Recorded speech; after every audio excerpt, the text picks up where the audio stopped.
and gentlemen, please join me to welcome Professor Michael Drummond. Okay, well, good evening everyone, and thank you for inviting me, and thanks to Ken for that introduction. I'll stay well back here. I had two objectives in putting this talk together. First thing was to say something about how my field of health economics and health technology assessment had contributed to the financial sustainability of healthcare in Europe, but also to say something topical and interesting. So that's kind of how I came up with this idea of looking at the impact that the exit of the UK from the European Union might have on my field and its contribution to healthcare in Europe. So this is the outline of my talk. First of all, I'll give a little bit of background to Brexit, just in case some of you haven't heard about it. Then to talk about the role of health technology assessments and the particular aspect of it, of economic evaluation, the contribution it's made in Europe, and also how HTA generally has contributed to financial sustainability in healthcare. And then I'm going to move on to an assessment of the likely impact of Brexit on HTA in Europe and healthcare more generally in Europe and the UK. So I'm going to try and stick to the facts and not give you too much opinion, but I think you probably understand that almost everybody in the UK has a strong opinion on Brexit one way or the other. But I'll try and suppress my opinions and give you some facts.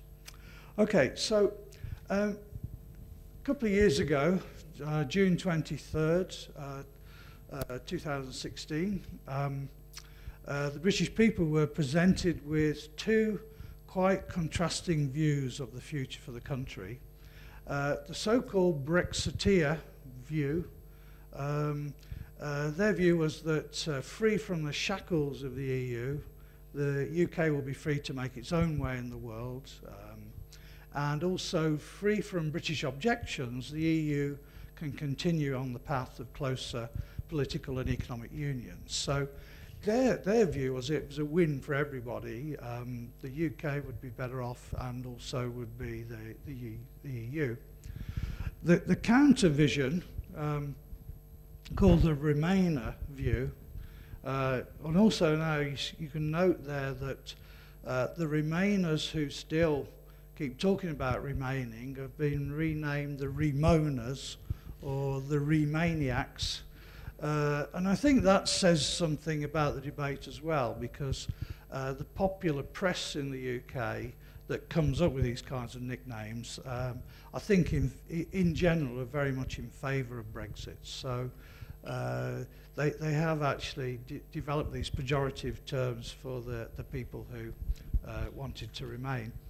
But the Remainer view was, after leaving the world's largest free trade bloc, the UK will find it difficult and time-consuming to strike new trade deals with the rest of the world.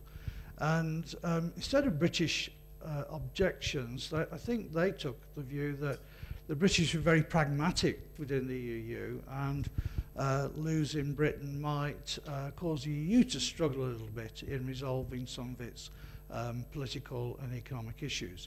And so you see you have two very contrasting visions of the future for the country and for Europe. And I'll come back to it at the end as to where those two views may be reconciled at one point. So that was the debate. This is the vote. So to leave the EU, 17 million or so, which was 51.9% of the people who voted. I'm using green for go and red for stop, so to speak. And for those who wanted to remain in the EU, it was 16 million, which is 48.1%. So depending on your views about this, you could say that that's close or it isn't. I mean, my view would be it's a close result, but it's also a clear result in that there is a clear majority to leave. But we keep getting told that this 17 million that voted to leave is the biggest popular vote for anything in the history of the UK, which is true, but the vote to remain is the second biggest vote we've ever had in the UK. So it is kind of close. So, and the country obviously is split. You probably heard quite a bit about the breakdown of that vote, particularly geographically. So Scotland voted to remain, and the Scottish nationalists have been using that as a, to try to get some movement towards independence from the UK. And also London, the economic powerhouse of the country, voted to remain as well. But the demographics I wanted to highlight were these. If you look by age, basically people lower than 50 years old voted to remain, and those above 50 years old voted to leave. And in terms of educational level, people who basically had a school education, GCSE would be kind of where a lot of people would finish school, and this is the level of school before you go on to university. You can see that those people voted to leave, more or less, whereas people with any kind of higher education or a degree voted to remain. And the thing about this is that if you think, well, who's going to get the country through this? Who's going to help the country make a success out of Brexit? It's going to be the working population and the people in leadership positions, mostly with degrees, and of course all these people mostly voted to remain. So I think we have a difficulty that there's a real split in the country, and the people that wanted to remain are now the people I think we'll have to turn to help us make a success of leaving. So one thing about the British is you can't stop them having a joke about everything. And this was a cartoon that came out before Brexit, and it's basically saying that we don't need to be part of a failing European Union, we're big enough to fail on our own. By the way, this cartoonist, Matt, is probably our most famous cartoonist, and I noticed that your most famous cartoonist is Lat. So you got Lat and we got Matt. And so Matt had another go after Brexit. This is, I don't know whether you have this in Malaysia, but on public phones, particularly in the US and Europe, you get all these stickers of people you want you to call them. And this is a phone in the EU with stickers put on by the British saying, if you want fun trade chat, call us, or take those tariffs off, call UK, or frictionless borders, are you interested? And of course, the irony here is these are all the things we're walking away from. So it's almost kind of like, the British is like somebody who divorces his wife, but then wants to start dating afterwards. And that's kind of how a lot of the Europeans see it. So that's kind of where we are. But let's switch to, that's not me, is it? That's the weather, okay. So let's switch to the contribution of health technology assessment and economic evaluation within Europe. So HTA has been practiced in Europe since the 1980s as a way of encouraging the more appropriate use of health technologies. It's well known that health technologies are the thing that's improving healthcare, but they're also the thing that's putting quite a lot of the pressure on healthcare budgets. And in the 1990s, and late 1990s, HCA became hardwired to decisions about the reimbursement or public payment for health technologies. And in this new use of HTA, the use of economic evaluation, which is my field, the assessment of the cost effectiveness of different treatments became a lot more prominent. So the institute that Kenneth mentioned our National Institute for Health and Care Excellence, or NICE in the UK, that was born in 1999 and has been a major force for getting economic evaluation into a central role in decision making in healthcare in the UK. Now, these days, if you looked at what countries have a formal use of economic evaluation, the funding of drugs, you can see it in Europe. It's certainly not limited to the UK. Probably around half the countries in the European Union have some use of economic evaluation. Although, as I'll point out later, different countries have quite a different approach. And there's what you might call a split between the Northern European approach and the Southern European, which I'll come back to in a moment. And then in the rest of the world, certainly in the Americas, Canada is probably the main place, but some US private plans are using economic evaluation. And in this region, we have Korea, Taiwan, Thailand, and I put Malaysia on the list because there is now a formal commitment within the Ministry of Health to provide economic assessments of new drugs. And we could probably add some other countries in Asia as well. I mean, Japan, I think, is now taking a lot more interest in this. So in general, it's a worldwide activity, and I guess Europe is still taking the lead somewhat in terms of the number of countries, but it's growing all over the world. I just wanted to mention the acronyms of a few important health technology assessment agencies in Europe because they will appear on some of the other slides. So in the UK, we have NICE that covers England and Wales, and then the SMC, which is an equivalent organisation for Scotland.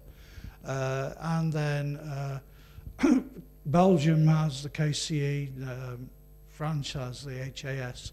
There's an institute in Germany called IQWiG, which works closely with the payer for healthcare, the GBA, and I'll be talking about them later. And then Netherlands, the ZIN, and Sweden, the TLV. And of course in Australia you have the Pharmaceutical Benefits Advisory Committee, PBAC, and also in Canada, I'll be mentioning Canada, they have an institute called CADTH and a review process for drugs called the Common Drug Review, or the CDR. So I don't want to dwell on that, but you'll see acronyms on some of the other slides. So the common process in HTA is that this is linked to decisions about reimbursement, which means payment by the healthcare system, coverage or entitlement by the population, or guidance on appropriate use of health technologies. And it's probably been more frequently applied to drugs than to other technologies, although there's no reason why it has to be limited to drugs. There are technologies, assessments of medical devices and surgical procedures and so on. And when appropriateness is defined, it usually means that the technology has to be clinical and clinically effective and cost effective.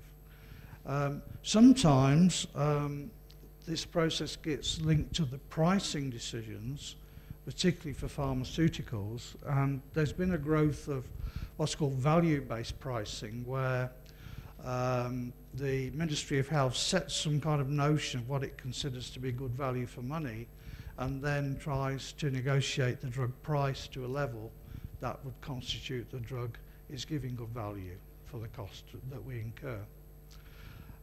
You can see that some places look at all new drugs, some set priorities for that, and the manufacturer is usually asked to provide evidence.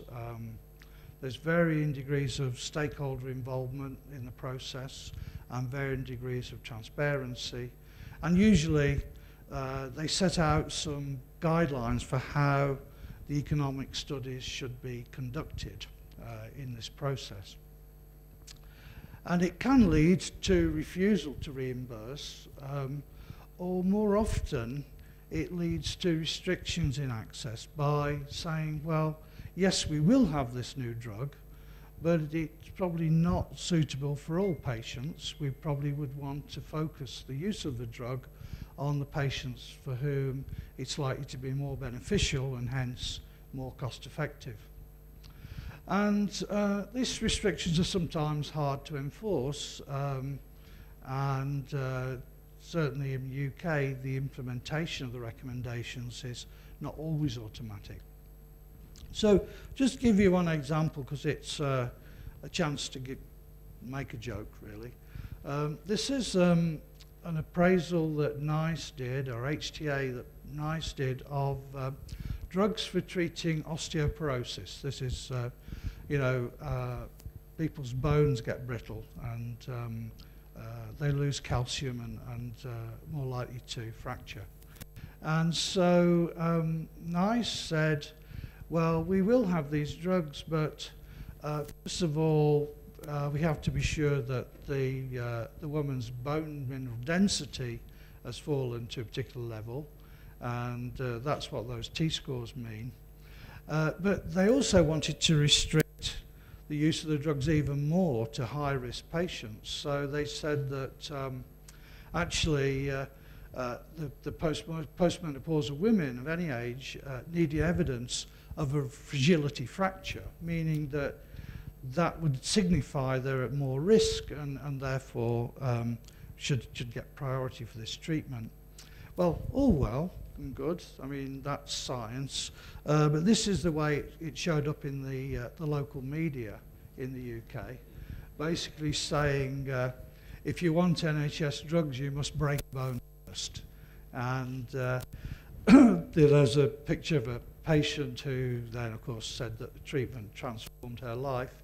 When I was working on one of the committees for NICE, I used to get every morning an email dump of all the things that had been said about NICE in the world in the previous day.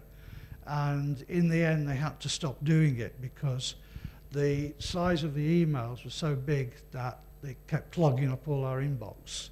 And so we never got them anymore, which disappointed me a little bit because not only was I receiving information about NICE, I was receiving information about the tourist town of Nice in the south of France. So I was really up to date on all the arts, museums and music concerts in Nice. I was a mine of information about it, but then they stopped sending the emails, much to my disappointment. So I think the other thing about this is the use of HTA in an area as sensitive of healthcare is a kind of quasi-political process, and it's hard to keep the media out of it. And this particular newspaper made it a crusade to criticise everything that NICE did. So we had to be a little bit careful of them when we were making recommendations from our committee. Now, I mentioned that different parts of Europe have a different approach, and the reason I'm mentioning this is that I think the dynamic might change when the British leave. So the northern approach, which is very much pushed by the UK, but also includes the Netherlands, Scandinavia, and the Republic of Ireland, their approach to HTA is to have a very explicit assessment of the amount of health gain that you get from the treatment. And they measure it in a measure which, I don't want to get too technical, but it's called a quality adjusted life year, which is basically a composite measure of how much gain in health we get from the treatment in terms of increased survival, and how much we get from the treatment in terms of improved quality of life. And it's typically in the north of Europe a very transparent process and quite extensive stakeholder engagement.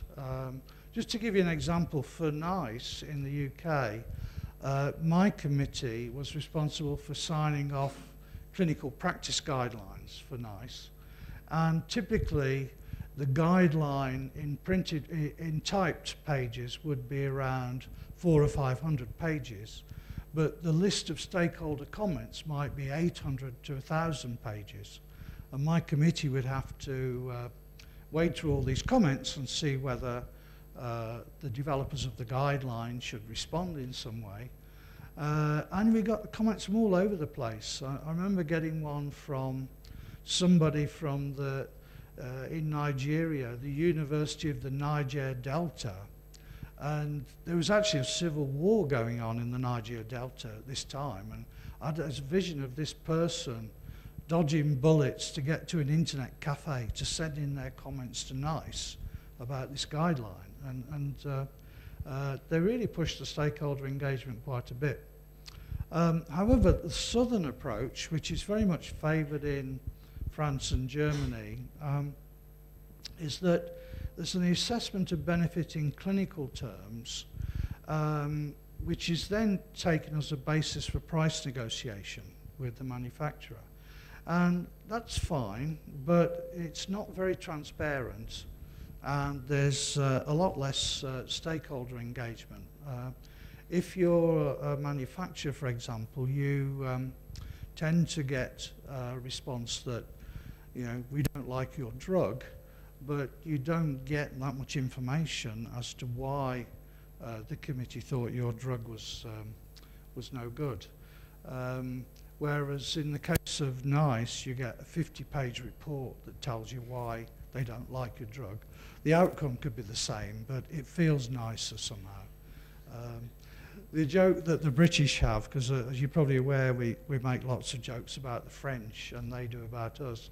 The joke is that the French process isn't very transparent, but the name of the committee is the Transparency Committee. So you could imagine that they must have got some really expensive management person in, probably from Monash Business School, to say, I've got it, I know how to deal with transparency. Just call the committee the Transparency Committee, and then it'll all be done. So keep that thought, and I'll come back to that.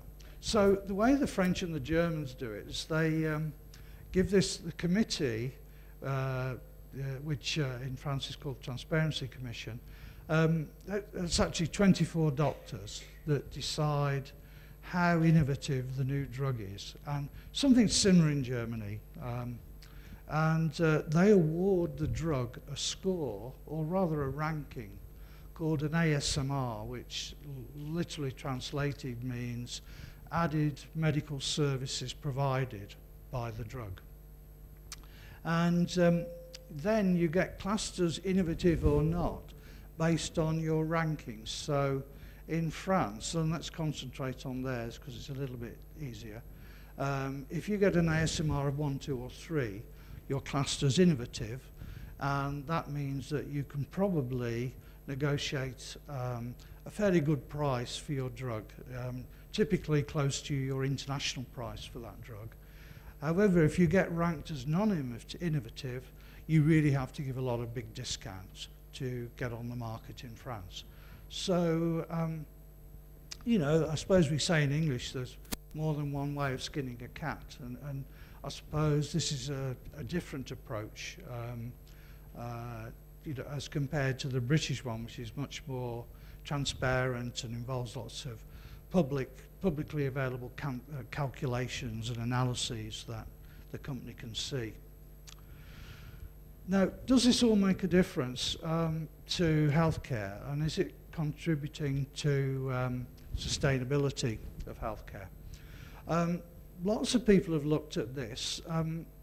There's descriptive analyses, some that look at a given jurisdiction, and one that we did at York I'll tell you about, and some that compare different jurisdictions. And I'm going to give lots of examples here, but if anybody was interested, there's a reference on this slide that you can follow up later on.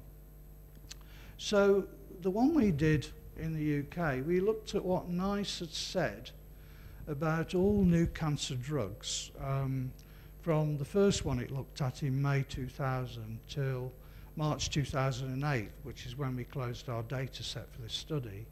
And what we were interested in looking at is, did NICE impose any restriction over and above the restriction imposed by the license given by the European Medicines Agency? So, for example, if there was no restriction, it would mean that NICE was recommended that that drug could be used within the terms of its license, but everybody could get it if they had the illness that the drug was licensed to treat.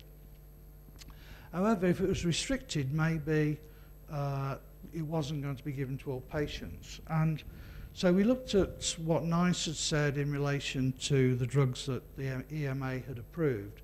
And this is what we found, that basically in just over 50% of the cases, NICE didn't impose any restriction. It said, sure, this drug has got an EMA license, we think it's a good drug, good value for money, so everybody can have it.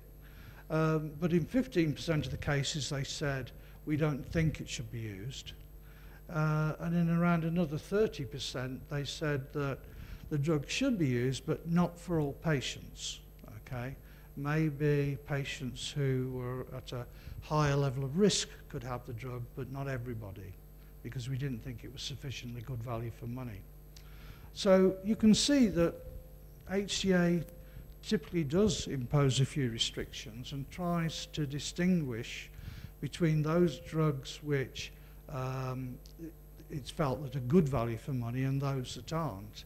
And that obviously is one way of trying to deal with the issue of pressures on the financial budgets of the healthcare system.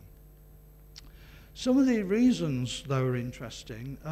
The ones on the left-hand side here, they were what you might call the economic reasons. These are basically saying that the ISA, that's the incremental cost-effectiveness ratio, was the explicit reason why they didn't think the drug was cost-effective, therefore they didn't recommend it. And so that's half the cases. But you can see that one of the main reasons on this side was insufficient evidence of effectiveness. And one of the things we've learned from this process is that the clinical evidence you get when a drug gets a license may not be all the evidence you would want to decide whether to pay for it.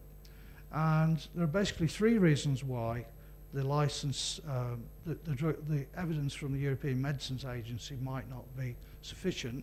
First of all, that focuses on the one drug. It doesn't focus on the comparison between that drug and anything else. So in HTA, we want to know whether the new drug is better or more cost effective than our current standard of care, whereas the EMA just says this drug is effective and it's safe, okay? It doesn't say how more effective or more safe it is than other treatments. The second thing is that the kind of endpoints or outcomes you might be interested in from a patient perspective, or indeed from a payer's perspective, are slightly different from what the EMA is looking for, because the EMA is generally looking for any evidence of efficacy, but not too concerned about how that's measured. It just needs to be measured in a very scientific and consistent way, but it may not be the kind of endpoint that the patient's most interested in. And then thirdly, obviously the evidence that's used in the licensing process is relatively immature clinical evidence. It is not really based on a lot of evidence of the drug in regular clinical use, and the HCA bodies are much more interested in that real-world evidence or longer-term evidence. So that's led to some quite interesting discussions in Europe, which so far at least the British have participated in, trying to get more agreement between the European Medicines Agency and the health technology agencies on what constitutes a good clinical outcome or good clinical evidence. Other studies compare across countries. This one compares Canada with the CDR, Australia with PBAC, and England with NICE. And I guess the key finding is this one here. For the drugs assessed by all three agencies, the percentage listed was NICE 84%, PBAC 73%, and CDR 52%. And they posit some reasons for that NICE is particularly keen to recommend it for somebody usually, so they explore the patient subgroups more. And the PBAC was more willing to negotiate on price than the CDR. So you can see that in all countries you're getting some restriction, but more restriction in some countries than others. The other thing that people have done is they've looked at the impact of cost effectiveness on decisions in relation to all the other considerations. So typically they do a kind of a multivariate analysis looking at what variables best explain the decision made by the committee. And I'll just show you about the first one here. This was done on NICE, and basically this is saying that when they looked at around 50 or so decisions NICE had made and put them through this multivariate analysis, the probability of rejection, that was the dependent variable, was one of the dependent variables was the cost effectiveness ratio, like the incremental cost to gain a unit of health. And the finding was that for drugs or technologies where the cost effectiveness ratio was less than £20,000 per quality adjusted life year, the chances of acceptance are very high. The probability of rejection is almost zero. And then at this point, it kind of get an inflection of the curve. And once you get above about 30,000, the probability of rejection is very high. And following that piece of analysis, NICE said, well, yeah, we kind of have a threshold, because they denied having a threshold before. But they sort of said, yeah, you know, 20 to 30,000 pounds per quality, that's the kind of figure where we're wondering whether we should pay for this drug or not.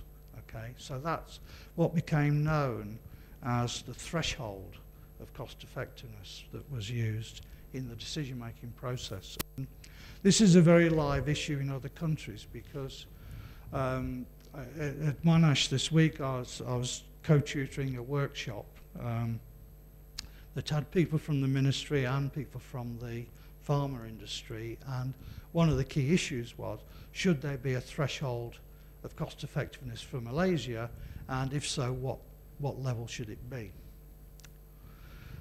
The final thing, piece of evidence on does this make a difference, is what happens if you compare a country that uses HTA with one that doesn't. And we work with some colleagues in the US to compare what's happened in the UK and the US, again with cancer drugs. And what we did was we looked at every drug that had been given a license by the FDA from 2004 to 2008. And there were 60 drugs, and of those, 46 of them had already also been given a license by the EMA in Europe. And then we looked at what happened to them when different payers in the US considered the drugs.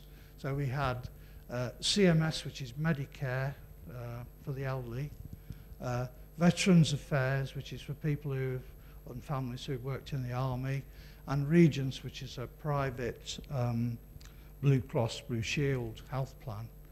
And we looked at whether they'd looked at these drugs, what were listed, what were not, and so on.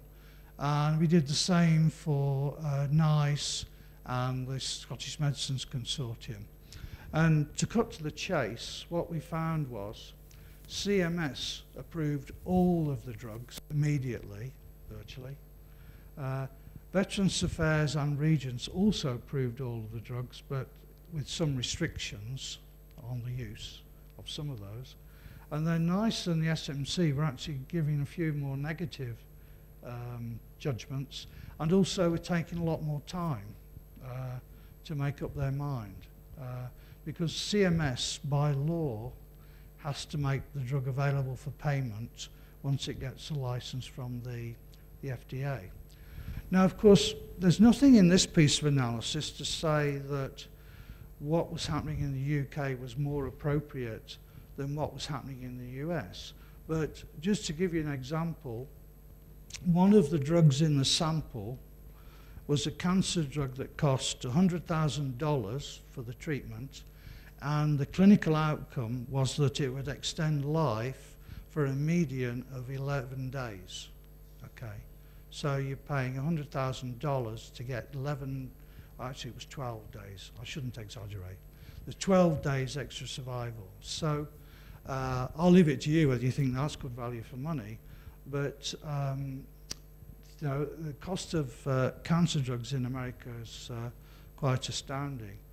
And the other thing is, of course, in America, the patient pays some of the costs. So the average patient proportion of payments for cancer drugs in the US is around 20%. So, you know, of that $100,000, the patient would be paying $20,000. And we had an editorial published on the paper. This journal, the Journal of Clinical Oncology, is quite a good journal, so we were really happy when we got accepted for publication. But the editor wrote to me and he said, I've got good news and bad news. The good news is we're going to publish your paper. The bad news is we've asked an American doctor to write an editorial about it. So we were quaking in our boots, you know, that this American oncologist would write something along the lines that the British are communists and they're trying to restrict the private market or something.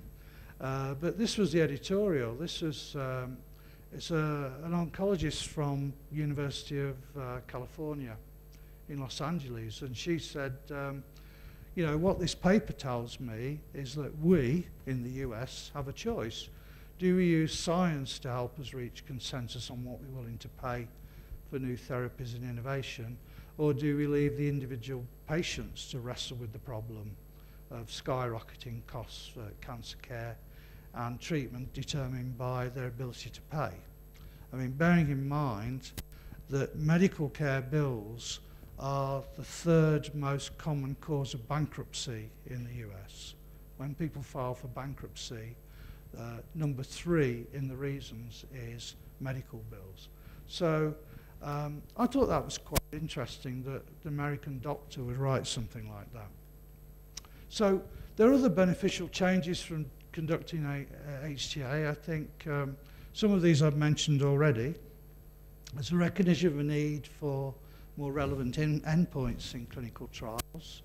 I think the methods of evidence synthesis, particularly in terms of clinical effectiveness, have improved a lot. I think there's a recognition that clinical and cost effectiveness varies by subgroups of patients.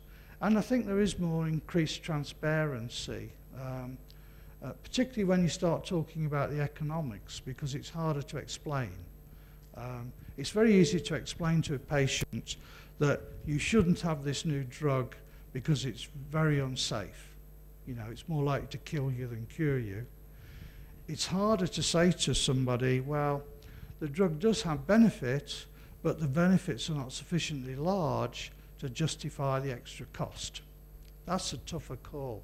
And I've learned this to my cost, because I'm sure in Malaysia, like we do in England, you occasionally get invited out to dinner with your wife to some friends, and typically the friends who invited you will invite another couple of people, so you end up speaking to the other couple because your friends are busy doing the cooking, and so you talk to these people you don't know. And I stopped saying to anybody that I work on this kind of thing or with NICE, because you immediately get into some argument about they know somebody who couldn't get treated because of a drug, and particularly if steak's on the menu and they have particularly sharp knives, I'm not willing to take the risk anymore. So I've tended not to say too much about what I do when I go out for dinner. But I think it has improved the transparency and we've got better ways of trying to explain these things, I think. Also, more to do with the economics, I think seeing these approaches where the ministry or the payer and the manufacturer reach some kind of agreement, financial agreement, to allow the drug onto the market, usually with some strings attached, such as collecting further information. And I think within the companies, there's a lot more talk now about delivering better value. You know, I think within the manufacturers, I think the messages got through that we need to do that. Does it change decisions? Well, I think we know that the cost effectiveness data has become an important thing in decision making. On the other hand, though, I think it's highlighted some of the uncertainties in the clinical data.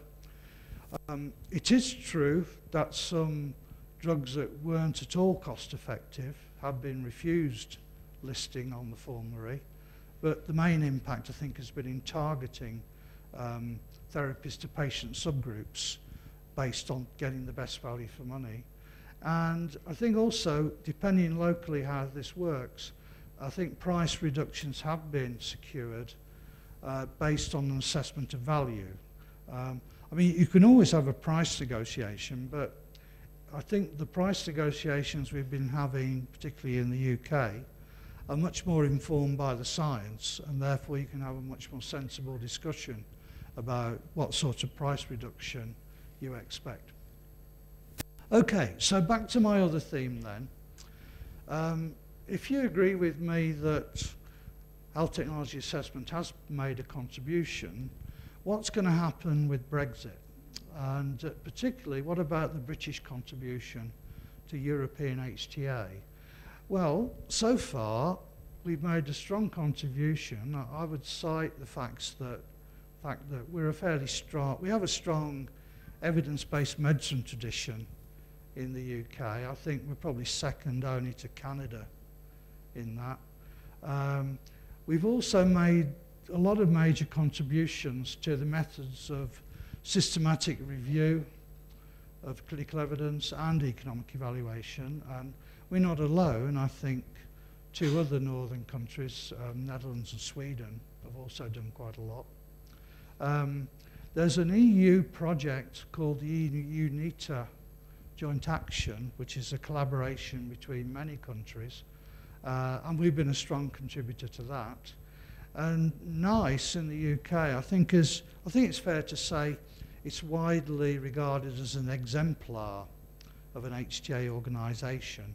And this paper I wrote with authors from US, Germany, and Sweden actually scored NICE the best out of all the European agencies that we looked at in terms of adhering to sort of principles of good practice in doing HTA.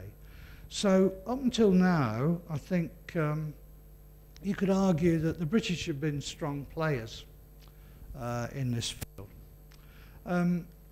But with Brexit, what's going to happen?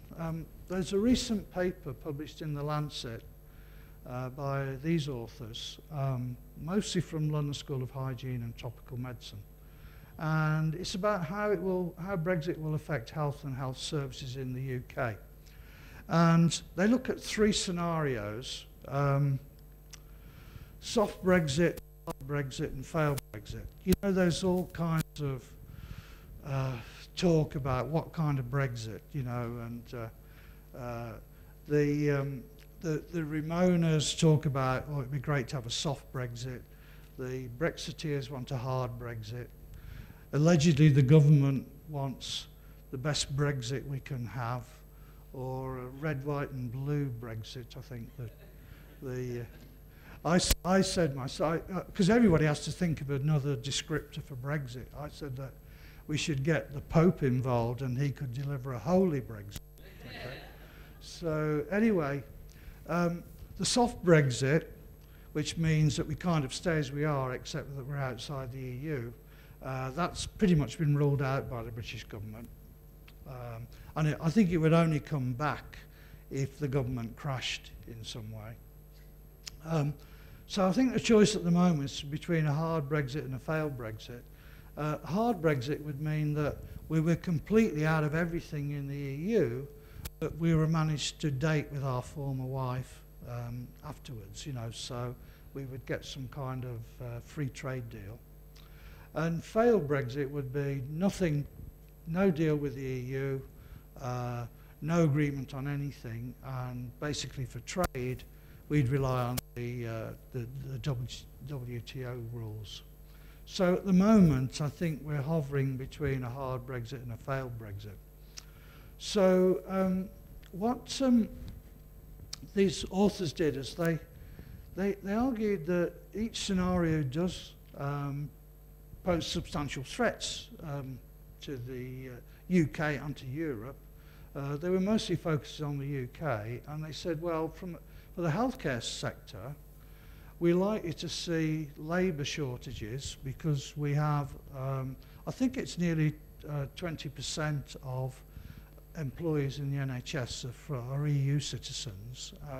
Now that doesn't mean they're all going to pack their bags and go home on the day of Brexit, but we are already seeing fewer applications from the EU for employment in the NHS. And unfortunately for the government, it's come at a time where they've reduced the incentives for people to take a university degree in nursing. So nursing students used to get a much better financial deal than students in other areas, and the government's just removed that.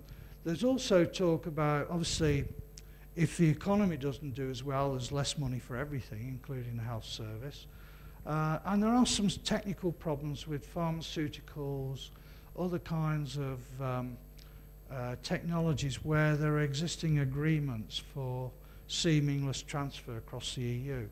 The thing with pharmaceuticals is particularly concerning because at the moment the UK is in the European Medicines Agency, so the pharmaceutical companies just make one application for all 28 countries. When we're out, they'd have to take extra effort to make an application for the UK as well. And that might mean that there's quite a bit of delay in getting new drugs launched in the UK compared to what it is now. And so people are a little bit worried about that. And also there's a lot of communication on health safety issues and pandemics and so on, which may not be so seamless if we're out. But they also identified a few opportunities. The other thing they did say, to be fair, is that many of these challenges can be addressed. It's just that there are thousands of things to address. You know, it's not going to be physically possible for the UK government to deal with all the issues that will arise, not least in the short term. So what about, though, my field, HTA? What would be the impact on the British contribution to HTA in Europe? I think you could put it under two headings. One is loss of resources, and the other one is loss of influence. Going back to the paper I just mentioned, they had some data on research, and this is interesting, that funding from the European Union currently accounts for 17% of research contracts held by British universities. That's 17%, I think, by value. But more importantly, the EU bit has contributed to a lot of the growth in research expenditure, mainly because research funds from the UK have been harder to get. So we've done pretty well in getting EU grants from the UK. If you look at the UK academic workforce, 16% come from other EU countries. And in our Centre for Health Economics, it's probably higher than 16% that come from the EU. And these are very clever people who have won those jobs in a competitive market based on merit. So again, I don't think they're all going to pack up and leave tomorrow, but we're already seeing a drop in applications from EU. The other thing, this is the most telling thing to me, is that there's a scheme within Europe called the Marie Curie scheme, where you can apply to the European Union for a grant that will enable you to go and conduct your research in any other European country. So it's a way of funding mobility of researchers. And you think of this, there's 28 countries in the UK that potentially are competing for these bright young researchers, and the UK has attracted 1/4 of all of them. So one country has got 1/4 of all these bright young people attracted to do research in the UK, and that's all going to stop. So that just shows you that you would anticipate that people like me are going to have less resources to do what we want to do in the future, except I've just won a new EU grant, but I applied from Italy. Because what a lot of us have done have established links with other European universities and applied that route. And I just heard yesterday that another major UK university has established a campus in France. So they're all sort of establishing campuses in EU countries to partly deal with that problem. In terms of loss of influence, here's an interesting quote. This is from the chief admin guy in the European Commission. He's Jean-Claude Juncker. He's from Luxembourg, and he's the president of the European Commission. He's not a politician. He's like the chief administrator. And he came up with this quote. The English language is losing its importance in Europe. And in some ways, that's a stupid comment. And Jean-Claude is not known for his intellect. I think he's known for a lot of things, but not his intellect. Because it's a stupid comment because the importance of the English language is not very little to do with the membership of the EU by the UK. It's because of the influence of America and the English-speaking world. You know, it's nothing to do just with British membership. But I think it does give you a sense of him saying, you know, on behalf of the EU, like, we only used to take notice of you because you're a member of the club. Now you're outside, why should you expect us to take any notice of you? You know, I think that's kind of what he's saying. So what might it be? Well, one practical thing is this joint European Union project that we participate in from the UK is coming to an end, and the EU has said that the outcome either has to be that they establish a central capacity for HTA, or they just leave everything to the member states. Now, if they decide to establish a central capacity, which I think is the most likely outcome, the UK won't be able to participate in that.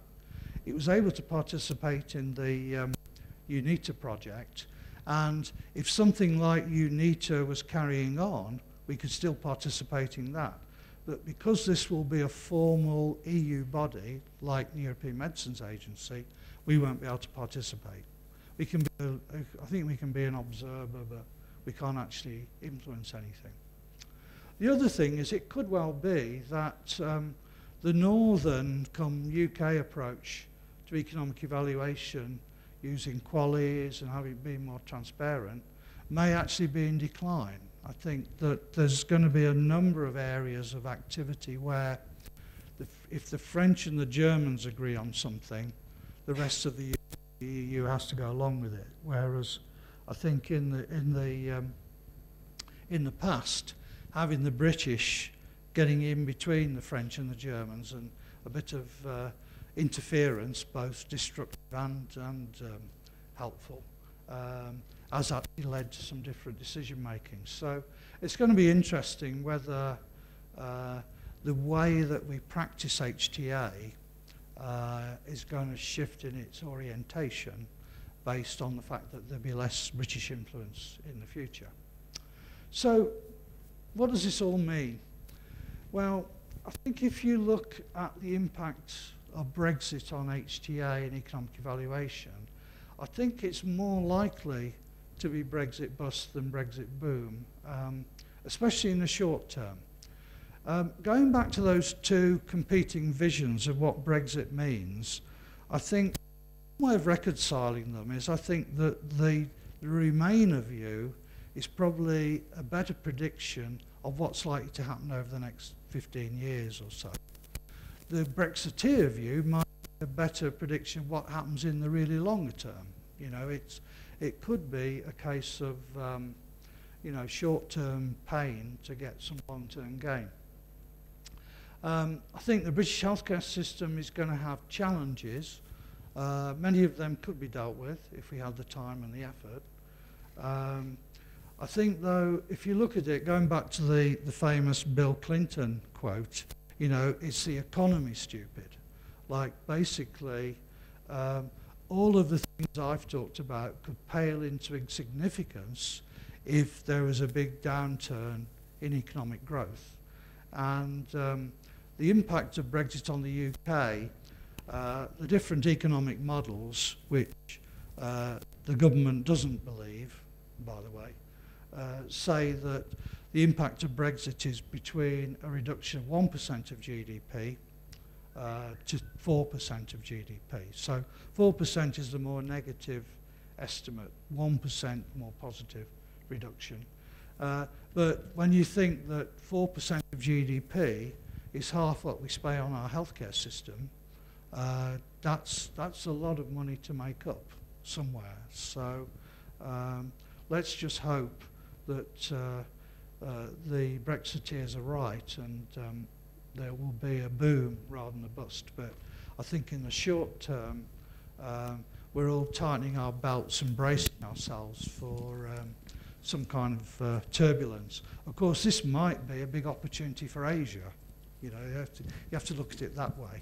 So we welcome all your Malaysian nurses, doctors, researchers, anybody else you want to send over. I don't think we'll go as far as a trade deal with North Korea to sell weapons, but it might get that desperate, I don't know. Okay, so I'm going to stop at that point because I've given the warning. So that's the end of the formal talk, and we may have, well, we do have some time for questions. Thank you. Professor Dummond, my name is Mallory, Joe Mallory. You mentioned that the third major cause of bankruptcy in the US for individual is medical treatment. And that points effectively to the cost of medical treatments, no matter who is paying for it. With the world in general and Europe in particular getting older and more geriatric, do you think that at some stage, with the down pressure in tax collection, that there will be some problems there in funding adequate medical help for older people, i.e. a lot of old people, less young people to fund for it, as opposed to, on the other hand, more targeted drugs, as you mentioned earlier, and maybe more generics from Asia, for example. Yeah, I think, I mean, for Europe in general, I think the impact of Brexit probably won't be too dramatic. I think for the UK it may be, but for Europe in general, I think it might mean it's more likely to flatline than grow as much as it might have done. And there's going to have to be some adjustment within Europe because I believe the UK pays about 12 to 15% of the total budget for the EU. So that's money that the other countries are not going to have, and certainly some of the poorer ones in Eastern Europe may suffer. But I think the bigger worry for Europe is the other one you mentioned, you know, the demographics. I mean, if you look at the percentages of the young people who are going to have to generate the wealth and the people like me that are going to consume it, is quite frightening. And some people have said that's one of the reasons why Germany was initially at least, so welcoming to all the refugees, because they were actually short of young, healthy, fit people to do work. So I think it's going to be more of those kinds of things. In terms of going to a state like the US, I feel in most European countries, the principle of, you know, community solidarity and universality of access to healthcare is so strong that things would have to get really bad before we started doing things like, you know, encouraging more private insurance and patients paying a higher proportion of the cost of treatment. I think that that'd be one of the last things to go in most European countries. Although, you know, with healthcare being such a big component of any country's economy in Europe, you know, you wouldn't rule anything out. But I'm more optimistic in general, I think, for Europe post-Brexit. But you know, we have been struggling a bit. And if you talk to people in the pharmaceutical industry, they're not looking to Europe to generate their future growth. You know, it's looking to Asia and Latin America and other emerging countries around the world. Good evening. Good evening, Professor. I'm Brian.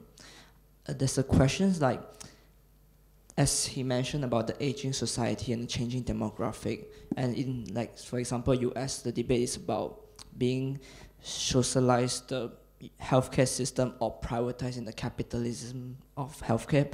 So what is the prospect of healthcare in the future in general? I'm generally quite positive. I mean, one little barometer you might want to think about is if you look around the world, particularly in say middle-income countries, what's the general shift? Is it to more private healthcare, or is it to universal healthcare coverage? You know, and a national health insurance. I think, insofar as there is a trend, I think it's more towards the national health insurance. So, for me, that's probably the main thing you'd want to achieve in a given country. That, you know, I think you can have as much plurality in providers, as much competition in the healthcare market as you want. I think the main thing to have is some kind of, you know, universal approach to health insurance. And, you know, I think countries that really got to look at themselves, like America, you know, with the failure of Obamacare, and the failure to even replace the failure. You know, I think when you think the richest country in the world can't guarantee health cover to all its population, there's something got to be wrong, isn't there? You know, and I mean, I love America, and I go there a lot, and of course all the Americans I know are these soggy liberals who believe in healthcare and things like that.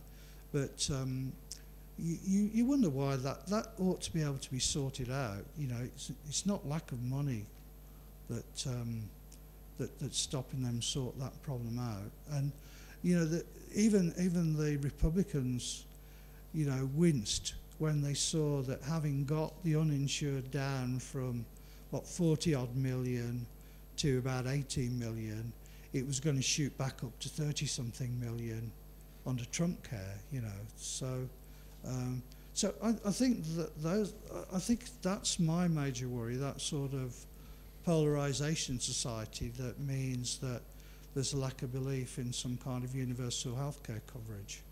And you know, I was appalled to think that people who were fairly wealthy wouldn't pay a little bit more to make sure that poor people could get some health cover. You know, I think they should look to China, what China's done. And China's been trying to get more people into some kind of coverage and been doing quite a good job at it, I think. I mean, obviously there's still a lot of work to do in China, but I think they've actually made quite a few strides in terms of getting more people under health cover than they did before.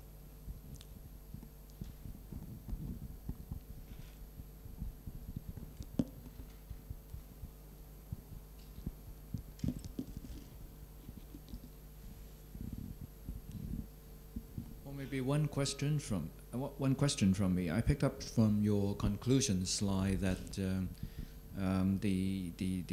Brexit effect could be quite substantial in the UK healthcare budget by a reduction of 50%. What do you think? How the NHS is going to deal with this? How are they going to make up for this loss? Well, of course, I'm not saying that all of that 4% reduction in GDP would have to come out of the healthcare system. I mean, I was just using the fact that 4% of GDP is half of what we spend on healthcare. But I'll tell you an interesting story that, as in all elections, in the Brexit referendum, there were a lot of lies told by everybody.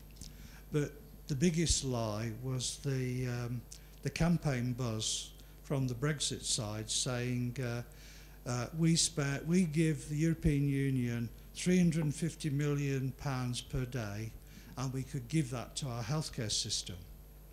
Now, it was wrong in a couple of ways. One is that we don't give 350 million per day because we get 1/3 of it reimbursed, because Margaret Thatcher negotiated a discount for us, much to the Germans' annoyance.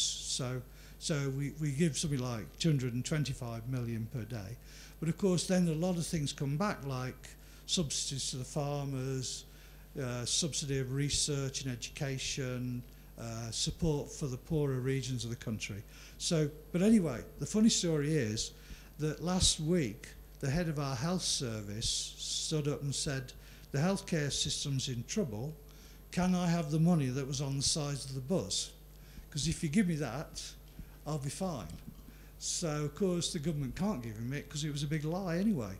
But so he's willing to settle for £8 million a day, not 350 million, but they still won't give him that. So how would we deal with it? I think well, some things will not be provided in the future. I mean, I think there's always room for more efficiency. I think if we do lose a big percentage of GDP, I think the cut on health service would not be as much as in some other sectors. I do fear for the university sector because this particular government doesn't believe much in research and education anyway. So I think the university sector is an easy target, and they promise they'll keep the EU research money going until the end of this government, which is scheduled to be 2020, but could be next week for all I know.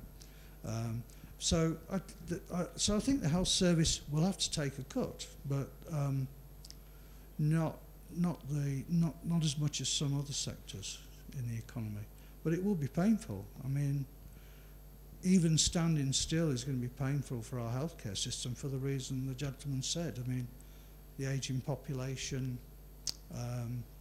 The bigger crises actually are not in healthcare, but in social care and areas like care for the elderly, which are in pretty bad shape at the moment.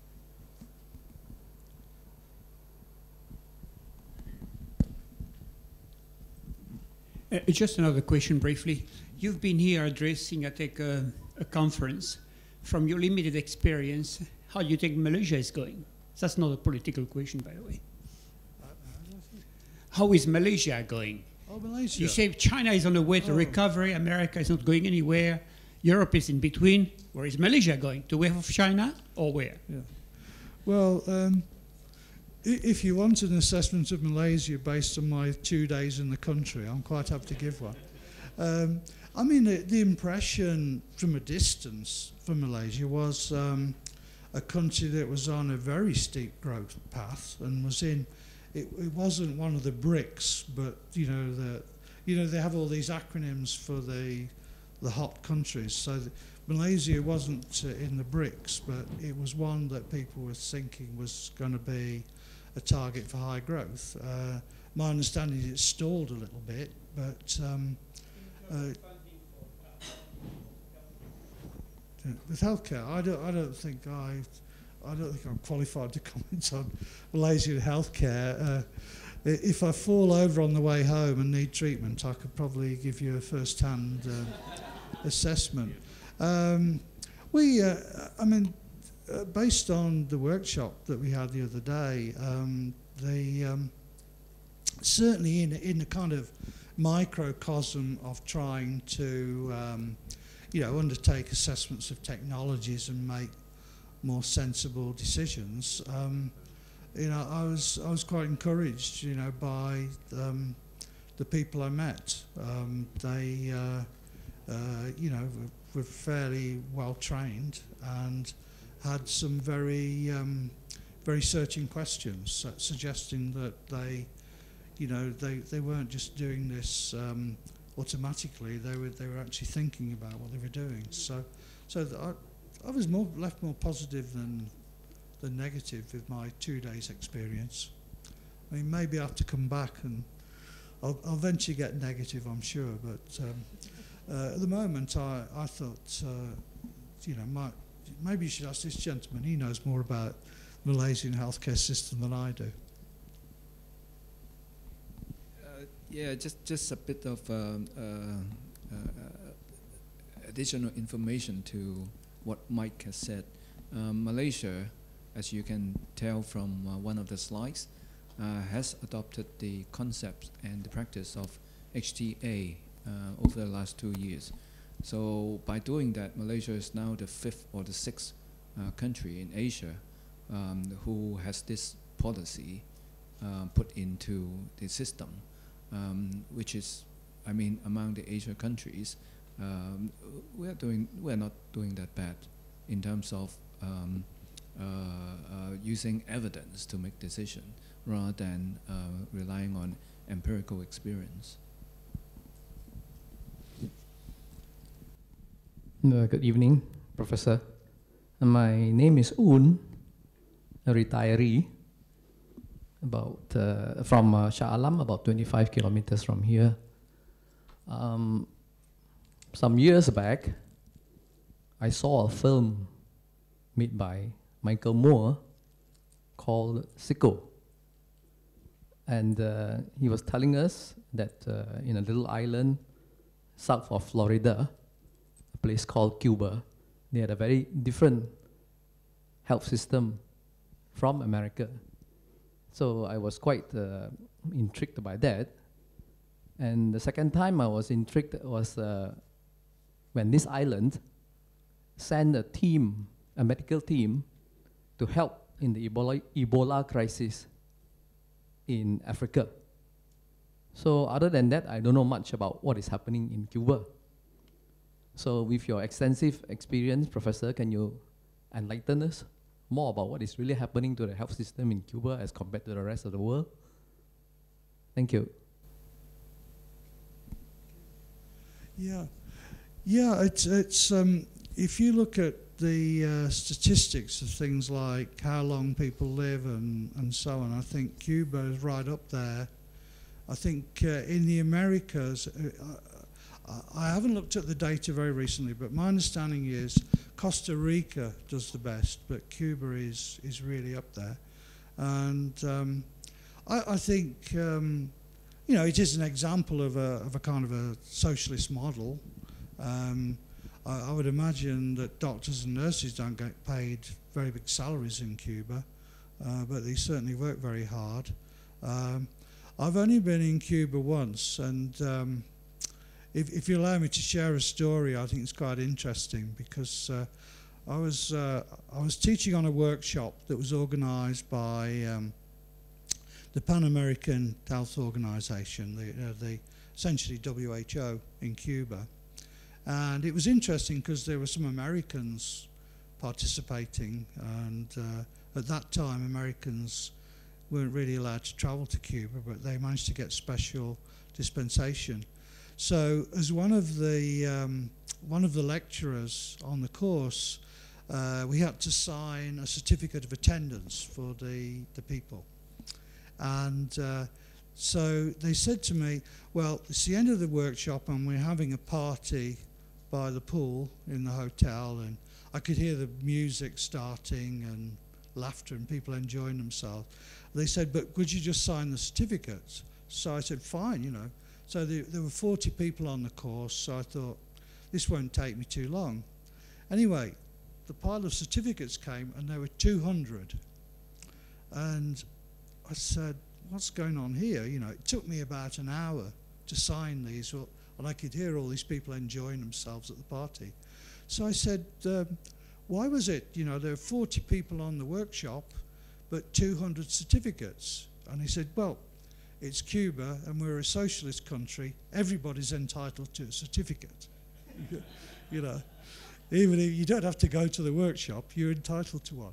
So, but going back to your serious point, I mean, I think if you look at a number of things in Cuba, even the way they organise their transport system, you can see it's an example of what you can do with very few resources if you really put your mind to it, you know. And I think they have to be admired for that.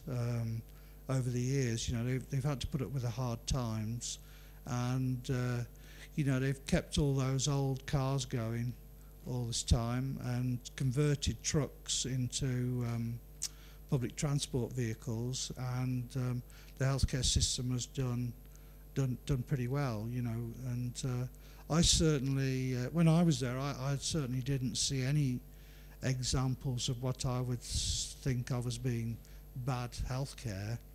And if anything, I was quite impressed. So whether that's a model for Asia, I'm not sure, but it certainly works for them.